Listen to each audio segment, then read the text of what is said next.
Lah jangan nyala-nyalain orang. Gitu loh. Ada yang pakai jubah monggo, ada yang pakai sal monggo, ada yang pakai sarung monggo, yang penting pakai celana. Nggih napa nggih? Halo Bu. Ibu. Kebagian jajan enggak? Di gedung wat kikim. Lah menunggu hatamangan kikim wah di gedung. Ora ketok. Ya wis ngalam Mbak Yai nggih.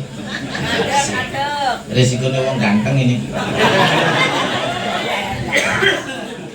Yang malam itu pekerjaan kita. Tapi untuk menenangkan jiwa bukan karena kita punya uang, bukan. Semakin kita banyak uang semakin bingung, semakin nafsu, semakin punya keinginan. Tapi redanya setelah kita ini hidup ikmalid dunya ka'annaka ta'ishu abada. Wahai saudaraku yang ada di perbatasan sini, carilah uang, carilah duit, bahwa kita ini akan hidup selama-lamanya. Diperintah oleh Allah, wa'mal akhirata ka'annaka tamutu ayo. Sebentar lagi kita akan kemana? Akan mati. Dan mati yang dibawa apa? Ya ini. Orang yang selalu ingat pada Allah Subhanahu wa Ta'ala. Ini ada yang dari jauh, ada yang dari Kagungan Ratu, ini Mbah Bagito ini. Subhanallah. Oh, Margo Kencono nggih. Ibunya juga berangkat. Oh, teman-teman dari sana alhamdulillah. Geng, semoga panjang umur. Nggih. Insyaallah nanti malam Minggu saya hadir di sana. Doain sehat nggih. Saudaraku seiman seakidah yang dirahmati Allah. Pertama, kalau kita ingin dibukakan pintu surganya Allah, jangan hanya peramalan dua. Amal yang baik pasti menuju baik belum tentu. Contohnya gini, ya Allah, orang itu kalau melanggengkan sholat duka akan diberikan rezeki banyak. Berarti sampai mengharapkan bahwa sholat duka itu hanya untuk cari rezeki, padahal itu amalan baik. Ternyata kenceng sholatnya duka, tapi gak dikabulkan oleh Allah. Jangan-jangan nyalahkan dukanya sampean. Gini bang, amalan yang kita amalkan ini bukan untuk cari apa-apa, kecuali cari ridhonya Allah Subhanahu wa Ta'ala. Titik, sudah itu aja. Orang mau mencaci monggo, mau mengguncing monggo, dia mau apa itu menyanjung, itu urusan dia, kita nggak perlu itu. Kalau sudah masuk ke ranah zikir, mau disanjung, mau dicaci, mau dihina, hak sampean. Saya berbuat karena Allah. Allahumma amin. Mudah-mudahan diridhoi oleh Allah Subhanahu wa Ta'ala. Salah satu yang untuk kita bekal nanti apa Pak Kiai? Idza mata ibnu adama in qata'a amaluhu ila salasah. Ketika kita nanti oleh Allah sudah diambil, dicabut nyawa kita, putuslah dengan dunia ini. Hanya 3 perkara yang kita tinggalkan, yang sampai nanti menuju akhirat. Apa salah satunya? Waladun solihun yad'u lahum. Anakmu yang soleh, anakmu yang solehah, ketika panjenengan sudah meninggal masih mau ingat dengan orang tua, mau mendoakan orang tua. Makanya majelis dzikir ini, majelis dzikir manaqib ini adalah ala Nahdlatul Ulama, ala NU.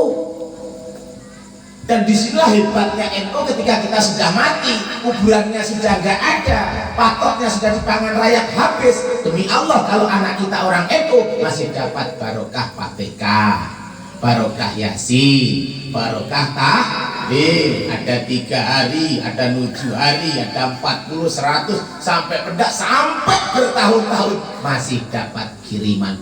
Yakin oleh Allah diberikan surga. Maka jangan salah. Ketika anak kita di pesantren nggak sarjana, nggak jadi masalah, tapi pinter dia mengamalkan diniyah ilmu agama. Anak kita sarjana tapi nggak bisa ngaji, nggak punya etika, nggak punya attitude, nggak punya akhlak, no, nggak ada gunanya. Gini, menyesatkan. Maka zaman sekarang ini, ayo anak-anak kita, karena anak kita nanti yang kita bawa bekal mati, didiklah dengan ilmu agama. Itu yang paling utama. Maka sampai detik ini Nurul Saadah tempat kami mendidik santri dengan cara saya bantu biaya operasionalnya dan saya gratiskan makan minumnya santri. Kulo tak boleh pinter. Jadi kiai kerudungan kayak ini masa iso golek duit. Alhamdulillah. Berapa santri yang kita kasih makan? 200 sekian kita kasih makan gratis. Nyatanya yo kiai ini manggah lemu. Alhamdulillah. Jadi kami nggak sombong. Mohon maaf ya Pak Lurah, Pak Lurah Gede. Mohon maaf Pak Mantan Purnawirawan. Jadi ini salah satu kita ketika mau menuju Tuhan, bidzikrillahi tatmainnul qulub. Tenangkan hati kita. Kalau kita cinta kepada zikir semacam ini, insya Allah penyakit tidak akan masuk. Caranya bagaimana? Caranya kita menghilangkan penyakit di dalam tubuh kita ini. Apakah kita harus minum obat? Jangan. Tertipu panjenengan. Apakah kita harus operasi? Jangan. Juga tertipu. Sebelum kena penyakit, kita antisipasi penyakit itu. Yang pertama, bagaimana cara menghilangkan penyakit? Mata memandang, jangan dikasih nafsu, ikhlas dan sabar. Tetangga punya ini itu, tolong ikhlas dan sabar. Kalau ikhlas dan sabar tetangga punya ini, yakin pikiran kita nggak sepaneng.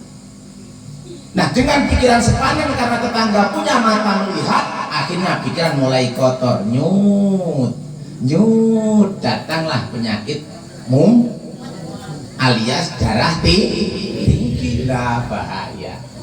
Padahal asalnya dari mata tadi. Persaingan hidup mulai dengan tetangga malah gak akur, tadinya baik-baik karena apa? Merasa tertinggal persaingannya. Nah, mulai ini nyut. Akhirnya dengan tetangga biasanya cerewet ngobrol-ngobrol, jadi nggak ngobrol gara-gara persaingan punya penyakit itu. Timbullah penyakit darah tinggi, diobatkan kemanapun demi Allah tidak akan sembuh, tidak akan sembuh.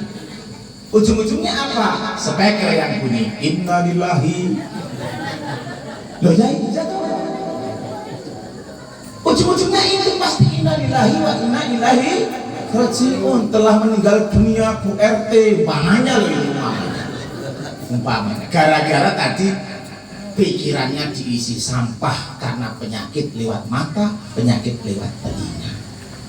Belum anak menggoda, subhanallah. Dari kecil kita lahirkan, sudah kita sekolahkan, kita besarkan, nikah kita nikahkan, rumah kita bikinkan. Ketika dia melahirkan masih diurusin dengan orang tua. Begitu orang tua punya kemauan sama anak menantu, nggak boleh apa nggak sakit kayak gitu.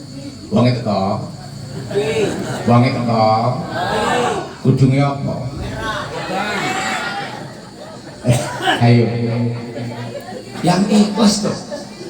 Katanya tiap hari dikejar nih, pikir sampai sini mengejar supaya kita dapat ridho Allah, tapi pulang hatinya malah sakit. Gara-gara apa? Gak ada pisang di sampingnya. Loh, tambah nemen ini.